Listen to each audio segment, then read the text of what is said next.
Hello everyone, आज हम start कर रहे हैं क्लास 12 के लिए स्ट्रेट वायर के लिए कुछ उससे स्मॉल आर दूरी पर डिस्टेंस पर हम निकालेंगे इलेक्ट्रिक फील्ड। ठीक है, देखते हैं।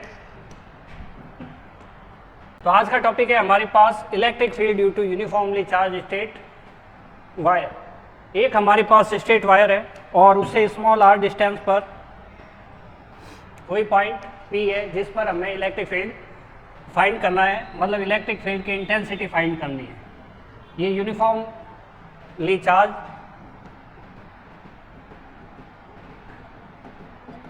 लॉन्ग स्ट्रेट वायर है जो है plus infinity to minus infinity. ये डॉट डॉट बनाए, इसका मतलब ये वायर जो है वो आगे की तरफ और भी बढ़ रहा है। ये जो वायर है इससे स्मॉल आर डिस्टेंस, ये पॉइंट ले लेते हैं। परपेंडिकुलर डिस्टेंस कितनी, स्मॉल आर, इस पर हमें कोई इलेक्ट्रिक फील्ड फाइंड करना है कि भाई इस पे अगर यूनिट चार्ज रखा जाए तो उसके ऊपर फोर्स कितना एग्जर्ट होगा, कितना फोर्स लगेगा। तो इस पी पॉइंट पर इलेक्ट्रिक फील्ड फाइंड करने के लिए हम गॉसेस लॉ का यूज करेंगे। और गॉसेस लॉ क्या है कि जो क्लोज सरफेस से जो निकलती है फ्लक्स, उसका जो वैल्यू है वो क्यू इनसाइड, जो क्लोज सरफेस है उसके अंदर की साइड कितना चार्ज है, और एप्सिलॉन नॉट के रेशियो के बराबर होता है। तो देखते हैं, पहले हम फाइंड करते हैं क्या इसके लिए गॉसियन सरफेस कैसे बनेगी। तो गॉसियन सरफेस बनाने के लिए हम काम करते हैं कि P से गुजरने वाला एक सिलेंड्रिकल पाथ लेते हैं। जितनी डिस्टेंस इधर है उतनी की उतनी डिस्टेंस इधर रहेगी। और यहाँ पे ये जो एरिया है इसका सर्कुलर एरिया है। डॉट डॉट में इसलिए बना रहे हैं कि यूँ इमेजिनरी है। तो ये जो सिलेंड्रिकल सरफेस बनी है उसका 3 सरफेस होती है, एक तो कर्व्ड है और 2 सर्कुलर है। एक कर्व्ड सरफेस है और 2 सर्कुलर है। हम इलेक्ट्रिक फील्ड फाइंड करने के लिए यहाँ क्या करते हैं, यहाँ पे एक स्मॉल एरिया एलिमेंट कंसीडर करते हैं, यहाँ पे एक स्मॉल एरिया एलिमेंट कंसीडर करते हैं और यहाँ पे स्मॉल एरिया एलिमेंट कंसीडर करते हैं। इसको नाम S1, इसको S2 और इसको S3 देते हैं। मतलब ये कर्व्ड सरफेस है, उसको S1 बोलेंगे। इसको पूरे सिलेंडर को 3 भागों में डिवाइड कर दिया। अब इसके अंदर यहाँ पे इस P पॉइंट के ऊपर इलेक्ट्रिक फील्ड की डायरेक्शन किधर आएगी वो देखते हैं। इलेक्ट्रिक फील्ड की डायरेक्शन अगर हमें फाइंड करनी है तो इसके 2 तरीके हैं हमारे पास। पहला तरीका क्या है कि उस पॉइंट पर यूनिट चार्ज रखो जहाँ पर अपने को इलेक्ट्रिक फील्ड फाइंड करना है। यूनिट चार्ज क्या होता है, एक स्मॉलेस्ट पॉजिटिव चार्ज होता है, उसको यूनिट चार्ज कहते हैं। किसी भी ऑब्जेक्ट से एक इलेक्ट्रॉन रिमूव कर दिया जाए तो रिमेनिंग पॉजिटिव चार्ज जो बचता है उसको हम क्या कहते हैं, यूनिट चार्ज कहते हैं। इसका जो इलेक्ट्रिक फील्ड होता है वो अप्रॉक्स 0 होता है। ये किसी दूसरे को अट्रैक्ट या रिपेल नहीं कर सकता। यहाँ पर यूनिट पॉजिटिव चार्ज रखा तो ये जो पॉजिटिव चार्ज है, ये पॉजिटिव चार्ज इसको क्या करेगा, रिपेल करेगा, क्योंकि like charges repel each other. तो ये चार्ज इसको क्या करेगा, रिपेल करेगा। अगर ये चार्ज इसको रिपेल करता है तो ये चार्ज किधर जाएगा, इधर की साइड। तो इसका इलेक्ट्रिक फील्ड की डायरेक्शन इधर की साइड रह जाएगी, इसके भी इलेक्ट्रिक फील्ड की डायरेक्शन इधर रह जाएगी और इसके भी इलेक्ट्रिक फील्ड की डायरेक्शन इधर रह जाएगी। तो हमारे पास S1, S2 और S3 जो मिले हैं उनके ऊपर जो इलेक्ट्रिक फील्ड की डायरेक्शन किधर रहने वाली है, outward to positive charge, away from positive charge कह सकते हैं।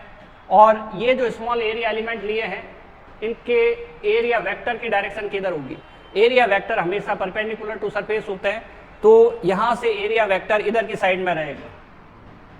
तो ये तो हो गया एरिया वेक्टर और ये हो गई अपने पास E की डायरेक्शन, ये हो गई E की डायरेक्शन, ये हो गई E की डायरेक्शन और एरिया वेक्टर। ये जो सर्कुलर सरफेस इस टाइप से रहेगी उसके परपेंडिकुलर यानी कि ऊपर की साइड। नीचे वाले सिलेंडर की जो सर्कुलर सरफेस है वो नीचे की साइड, तो उसका एरिया वेक्टर नीचे की साइड परपेंडिकुलर रहेगा। ये रहेगा सपोज DA और ये भी रहेगा DA। एंगल देखते हैं, यहाँ थीटा इक्वल टू 0 डिग्री रहता है और cos 0 की वैल्यू क्या होती है, 1 होती है। S2 पे देखते हैं, थीटा इक्वल टू 90 डिग्री रहता है और cos 90 की वैल्यू कितनी होती है, 0 होती है। ये सारी चीज़ें हमारे काम आने वाली है। यहाँ थीटा इक्वल टू 90 डिग्री है और कॉस 90 कितना है, 0 है।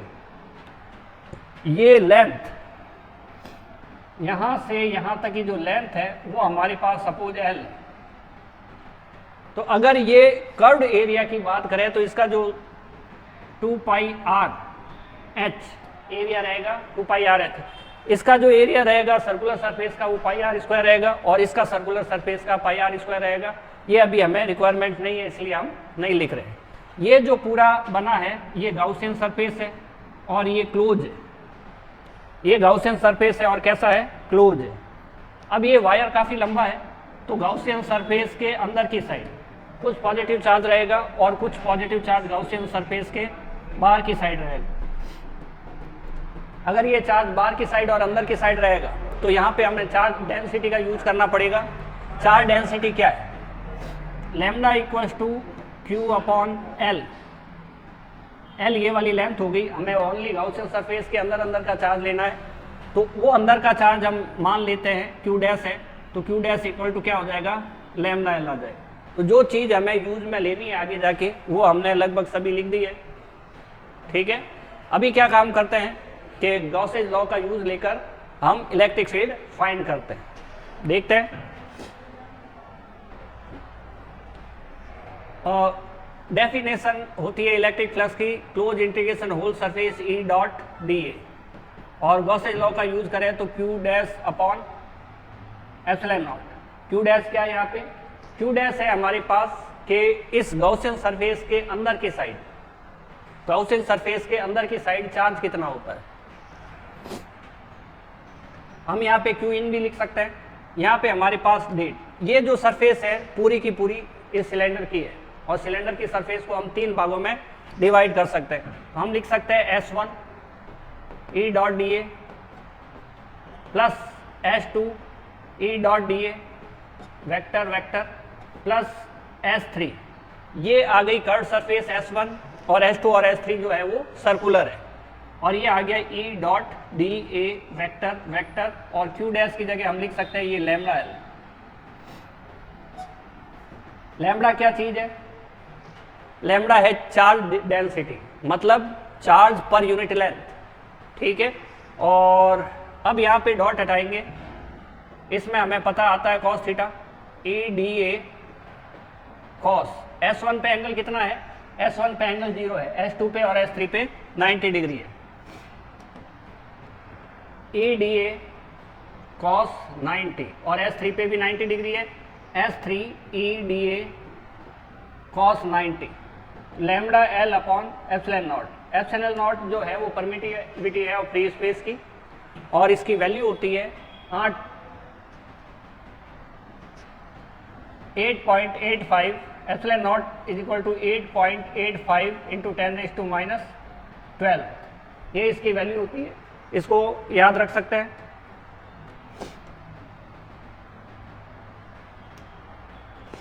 अभी काम करते हैं हम, cos 0 की वैल्यू 1 पुट कर देते हैं और cos 90 की वैल्यू 0 पुट कर देते हैं। जब 0 पुट करेंगे तो वो इससे मल्टीप्लाई होगा, और जब ये इससे मल्टीप्लाई होगा तो इसकी पूरे की वैल्यू कितनी हो जाएगी, 0 हो जाएगी।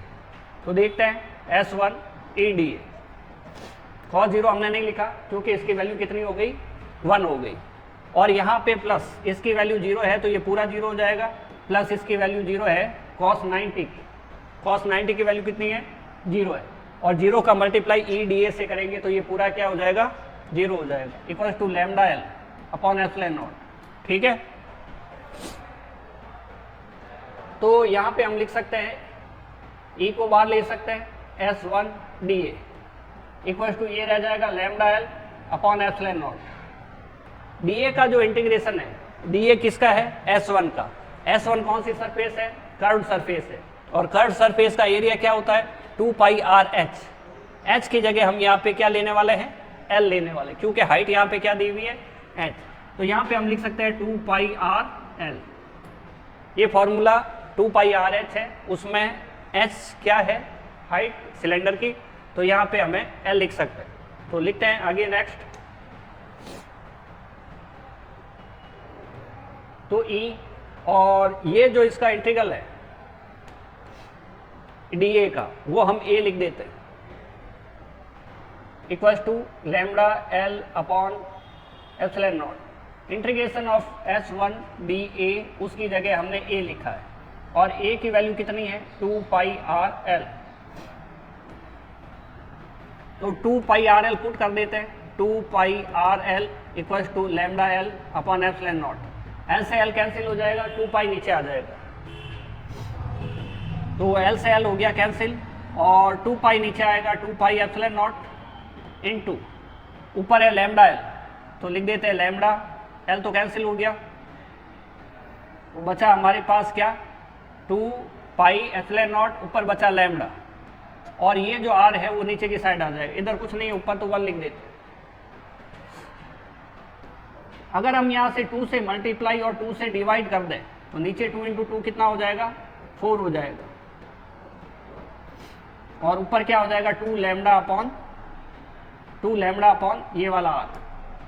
इसको आगे कैसे लिखा जा सकता है, हम इसको लिख सकते हैं E equals to 1 upon 4 pi जो होता है वो के इक्वल होता है, K equals to 1 upon 4 pi epsilon naught, इसलिए हम लिखेंगे 2 लैम्बडा और अपॉन में आर, और ये जो 1 अपॉन 4 पाई एप्सिलॉन नॉट है इसकी जगह हम क्या लिख देंगे कूलम कांस्टेंट के लिख देंगे। तो ये हमारे पास स्केलर फॉर्म में ये इंटेंसिटी का फॉर्मूला आ गया। यहाँ से पता चलता है E inversely proportional to R है, तो अगर हम ग्राफ प्लॉट करेंगे तो ये हमारे पास इस टाइप का आएगा, इस साइड में हम R ले रहे हैं, इस साइड में E ले रहे हैं।